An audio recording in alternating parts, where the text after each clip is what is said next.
Hi friends, this is Tiina and welcome to my new video. Before we get into the actual painting process in this video, I'm quickly gonna say that all of these paintings that I'm gonna be making in this video, which are these 5 different winter originals with these beautiful vintage frames, will be up on my shop the moment this video goes live. I don't know how popular they will be. I will have some other things there as well. So if you are interested in getting one of them or just checking them out, I would highly recommend going now.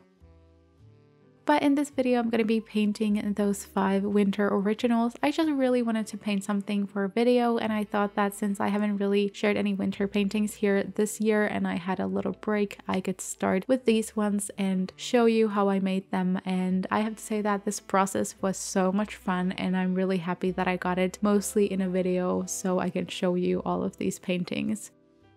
So, if you are wondering what these frames have to do with these paintings, I decided that I would start a new project because I've been collecting beautiful vintage frames from thrift stores now for multiple years, but especially for my original paintings this past year. I've always, when I've gone to thrift stores, I've been looking at the frame section and I've just picked up some beautiful frames for painting on them later.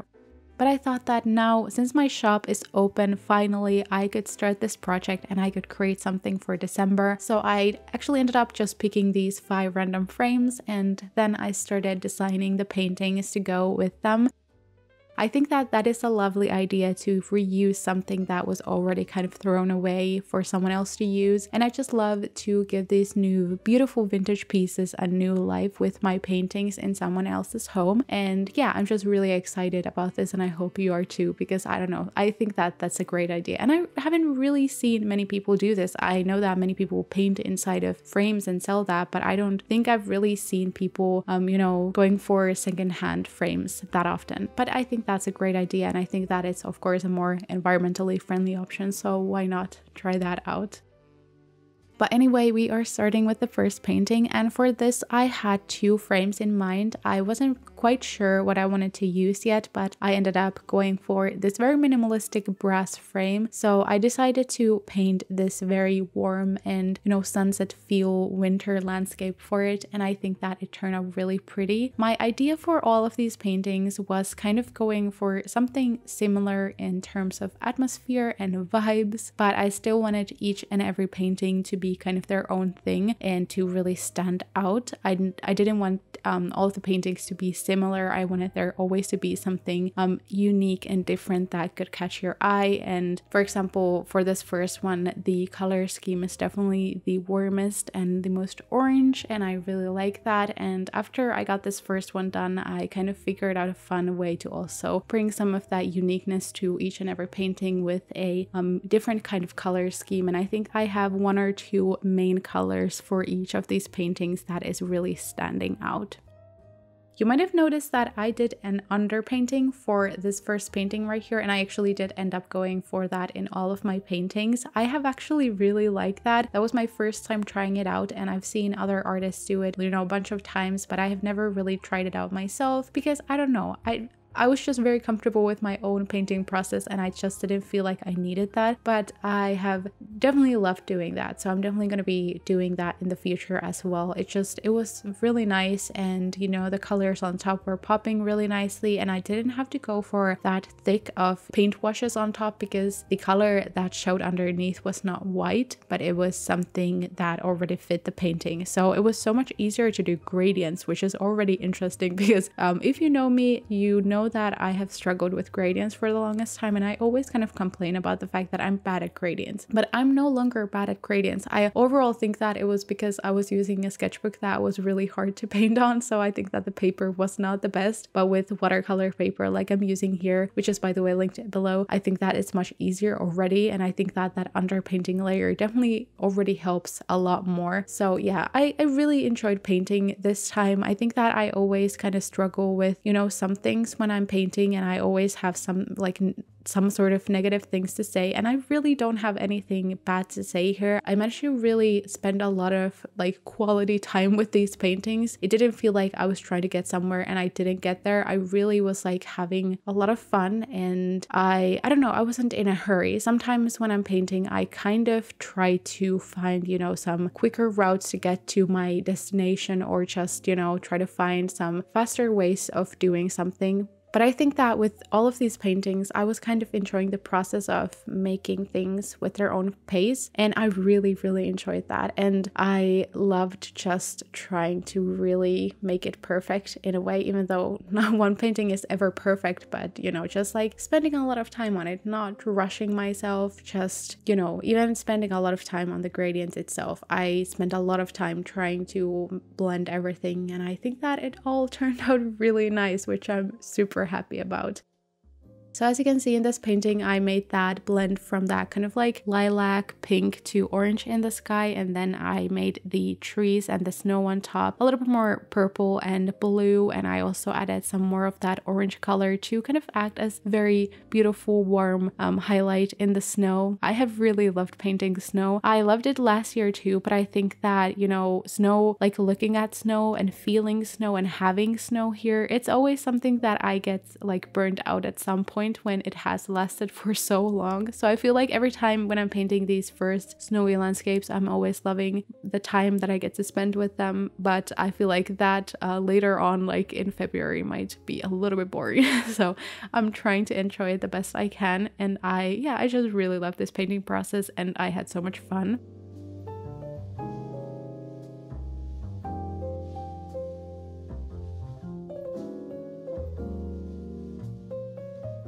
But yeah, then I tried to figure out what kind of frame I wanted to go for. I had two different frames in mind again, but I ended up going with the more simplistic version, and I really, really liked it. I just cut out the white parts of my painting and then I added it into the frame. And I think that all the paintings were really popping with the frame. Like, it just looked really good. I was kind of scared that it would do the opposite, but I have to say that I totally fell in love with this idea when I got the painting inside of the frame. So I'm really happy that I ended up going with this, because like when I'm selling originals, of course someone could say that, you know, it's a little bit hard because they have to find a frame for it, and of course then they have to handle the painting itself. So it's kind of like risky because someone could accidentally ruin it while they are trying to, you know, store it somewhere before it gets into a frame. So being able to sell these paintings inside of a frame already kind of gives it that finished look, you know, it's already at its frame and you don't have to actually touch the painting and things like that. So I really like this idea, and I really hope you do too, because I have a bunch more frames that I can add to my new painting collections, maybe in spring or something. That would be fun to do like every season. So let me know if you are interested.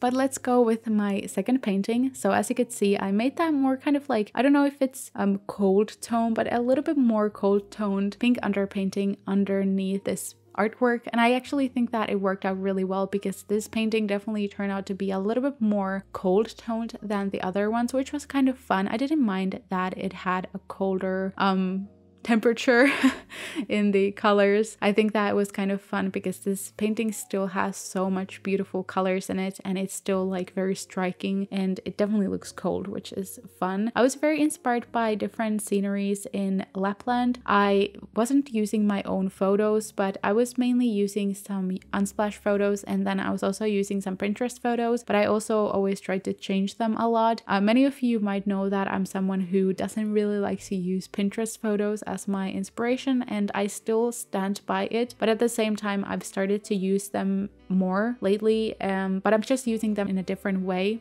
But I have definitely started to use them more now. I feel like sometimes it is very difficult to find your desired reference photo, and then you just have to find that idea somewhere. But I've always tried to go with the same kind of vibe, that I'm going to be using some parts of the picture as some sort of reference, but I'm trying to also, you know, use my own imagination, and I'm trying to change things up as much as I can. Sometimes the painting might end up looking a little bit more like the actual photo that I kind of copied. Sometimes it does not look at all like the picture that I was looking at, which usually is the way that I prefer prefer. But yeah, just saying that you can use reference photos. I would always highly recommend using reference photos if you want to, or if you find it hard to paint otherwise. Of course, it's good to, you know, try to learn to paint without them as well, but there's no shame in using reference photos. What I would definitely say is that when you are making paintings, try to, you know, use your own imagination as well, or just like combining different reference photos. Again, I try to look at multiple, or just maybe find out the color scheme, or something which is always hard for me is, for example, like how does a sunset sky look like? Like what kind of color scheme there is going on in the sky? What kind of gradients are we looking at? And what if the bottom of the sky is more yellow and the top is more blue? What kind of color are the highlights? Like those kinds of things are something that I'm really struggling with, and for the life of me I cannot come up with those answers by myself, so I need to look at some photos to figure out, you know, color schemes and things like that. And for those things especially, I think Pinterest photos are really good. But again, for this painting, I wanted to go for more of a cold and frosty look, and I really like how it turned out. I definitely think that this is not going to be, you know, the favorite painting for many people from this collection, but I really just like it myself. I don't know, I just enjoy these color combinations a lot, where you kind of combine a few unusual colors together, or not really that unusual, but unusual for me because this is not my usual color scheme at all. So I don't know, there's something about that that I really love. And you will also see that with my third painting, because that is very unusual for me, but it's probably one of my favorites. It's so much fun painting snow because there really is no rules. Like you don't have to make realistic looking leaves or anything. Snow can be whatever shape, you know, snow is irregular shape on top of these long trees, and you know, it doesn't have to look perfect, and with that it kind of starts to look perfect. I don't know, I love painting snow and I want to paint so much more. By the way, you're gonna be seeing my hair, my face, and my phone in this video a lot in the frame because I was filming reels, and yeah, I'm just really bad at not putting my head into the frame, so you can see that a whole lot in this video. And here I was adding some white highlights to some parts of the trees that were kind of closer to the moon, and already that again brought this painting to life. I just love those extra like white highlights on the trees. It just looks really good.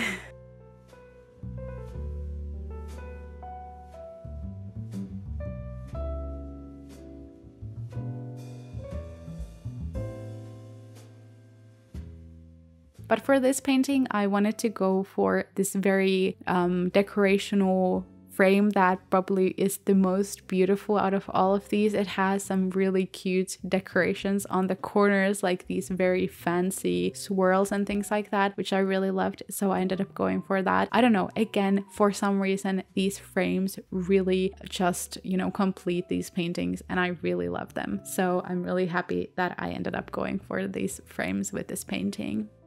But my third painting is, again, I think one of my favorites. I think it has something to do with the fact that I can just do something really, you know, out of my comfort zone and do something fun, and I don't have to make, you know, the similar kind of painting a lot of times. This was just so much fun, you know, painting with a completely different color scheme. I rarely never use pinks, but especially after painting a lot of like autumnal scenes where I painted a lot of just like forests and nature, this was so much fun, just painting a completely new to me colored sky with the brightest pink colors. That was so much fun. Painting with pinks can be very exciting. And I also really loved painting this gradient, you know, I don't know, sun or moon, I guess it's a sun here in the sky, where I just painted this like white dot and then I blended the colors together with the background. It was so much fun, and I just again really loved spending my time with this. I'm usually, again, like I said, I'm someone who just likes to make a painting and be done with it and move on to the next one, but with these paintings I really took my time because of course I knew that I was going to be selling these, so I really wanted to give them all my love and all my care. So that's also, I think, one reason why I ended up,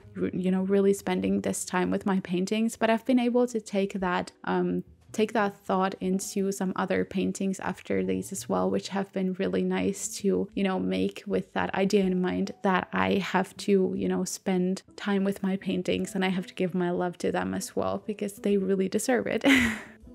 So in this painting we have this very bold, colorful, vibrant, and almost like end of the world looking sunset with the pink sky and pink ground, and then that like very blue color snow on top of the trees. There's just something like I said, end of the world vibes for me. I don't know if you remember where you were on the day that the world was supposed to end in 2012, but I remember that, you know, it was a day where we get our grades, or we get our like end of the year, I don't know, end of the year grades, I guess. And we were waiting for the bus to arrive to go home after school, and I was there with my best friend, and I looked at the sky and it was the pinkest, like the most red colored sky I've ever seen in my life. Like it was that, I guess it was like December or something, so it was really cold as well. I don't remember that for a fact, but yeah, it looked like the end of the world. And I was looking at the sky thinking like, huh, is it actually true? Because, you know, the vibe, like it was out of this world. Like it was exactly like in this painting, and something about that just like brings that memory back of me thinking that the world is ending in 2012. Where were you on that day? No, but yeah, I just really love this. There's something beautiful and eerie and mysterious and very dramatic in this painting, and I really love that. By the way, I'm going to be working on an actual winter painting tutorial, so if there is some ideas that you would like to see as a painting tutorial, please leave them down below so I can read them and maybe use your ideas, because I really appreciate your input, and of course your ideas and your, I don't know, your recommendations really mean a lot to me, so I know what I can make. I am really excited about this winter and just the wintry content that I can bring to you guys.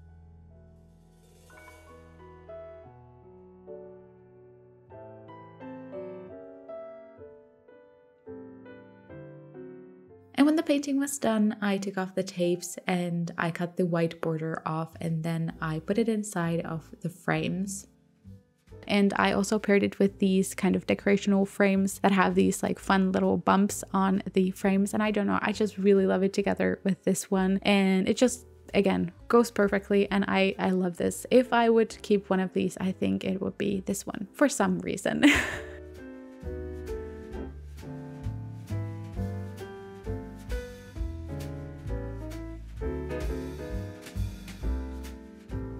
And then we are working on one of my other favorites in this whole collection. This is a very simple painting, and it's also, I think, the smallest one, but I feel like, again, the colors were spot on. I love the glowing look of this like orangey yellow light that is coming from the bottom of the sky area in the painting, and then I added the same kind of color and the light orangey and yellow colors into the trees as well, so they just look extra light and beautiful. By the way, I ended up losing some footage here and there. I did not film the complete process with these paintings, but I also got some files corrupted, unfortunately, when I was painting, so I don't know really what happened to those files, but at the same time, this is not really a tutorial anyway, so I don't know. I just wanted to make this video and just, you know, mention that in case you were wondering why you cannot really see the full process. That's why.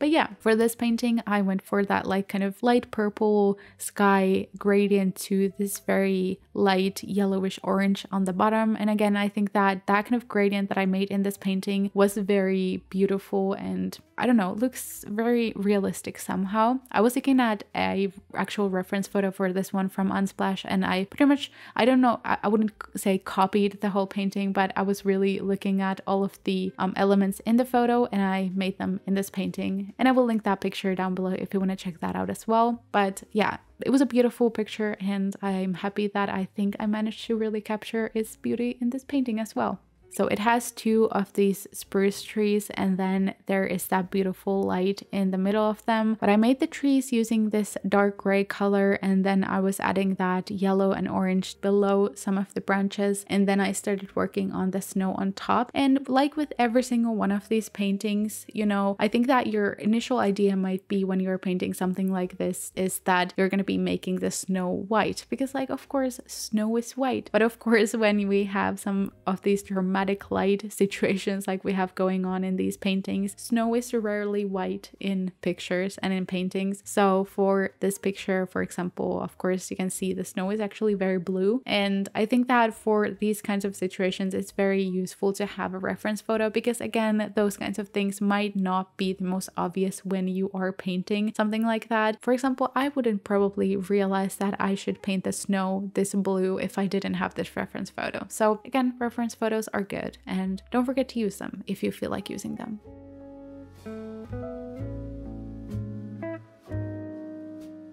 For this painting, I ended up going for this very minimalistic frame that has almost this like stripe in it. By the way, all of these frames are brass frames and they're probably from like 50s, 60s, 70s, 80s, something like that. But I think that this frame that I chose for this very minimalistic and simple painting kind of paired very well with it because it's not that decorational and grand as some of the other ones. And I think that this is a very simple painting that kind of fits with the frames to many, you know, styles of your homes as well. So you don't have to have a very extravagant vintage home to have this painting in it, which I like.